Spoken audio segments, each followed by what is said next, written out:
வணக்கம். தலைப்புச் செய்திகள் வாசிப்பது வெங்கட்.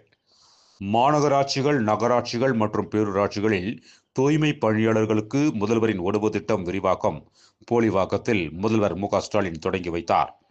இந்தியா, மலேசியா இடையே 11 ஒப்பந்தங்கள் கோலாலம்பூரில் பிரதமர் மோடி, அன்வர் இப்ராஹிம் முன்னிலையில் கையெழுத்து. ஆக்கிரமிப்பு காஷ்மீர் அக்சாய் சீன் இந்தியாவின் ஒருங்கிணைந்த பகுதி என அடையாளமிடப்பட்டு புதிய வரைபடம் வெளியிட்டது அமெரிக்கா. ராகுல் காந்தியை பேச அனுமதிக்க கோரி மக்களவையில் எதிர்க்கட்சி எம்பிக்கள் தொடர் அமளி. மக்களவை நாள் முழுவதும் ஒத்திவைப்பு.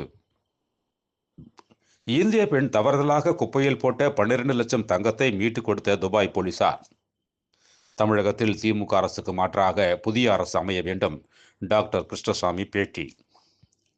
சென்னை சேப்பாக்கம் கிரிக்கெட் மைதானத்தில் நடைபெற்ற கிரிக்கெட் போட்டியை காணச் சென்ற ரசிகர்களிடம் விசில் பறிமுதல். தேர்தல் நெருங்குவதால் இந்த தடையை போலீசார் ஏற்படுத்தினாரா என ரசிகர்கள் கேள்வி.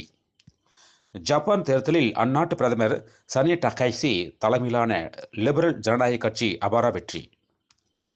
பெங்களூர் மெட்ரோ கட்டண உயர்வுக்கு எதிராக போராடிய பாஜக எம்பி தேஜஸ்வி சூர்யா கைதாகி விடுதலை. காங்கிரஸ் அரசாங்கம் என்னை கைது செய்தது வெட்கக்கேடானது என விமர்சனம்.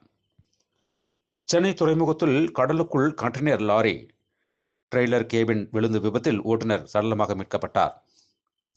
கேரளாவில் ரூபாய் 50,000 மாமூல் தர மறுத்த மசாஜ் மைய பெண் ஊழியரை பாலியல் வன்கொடுமை செய்த 2 பேர் கைது. மருத்துவ அறிக்கையின்படி அவசர சிகிச்சை தேவையில்லாததால் யூடியூபர் சவுக்கு சங்கரின் ஜாமீனை ரத்து செய்ய வேண்டும். காவல்துறை சார்பில் சென்னை உயர்நீதிமன்றத்தில் அறிக்கை தாக்கல்.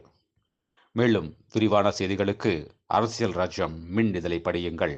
நன்றி, வணக்கம்.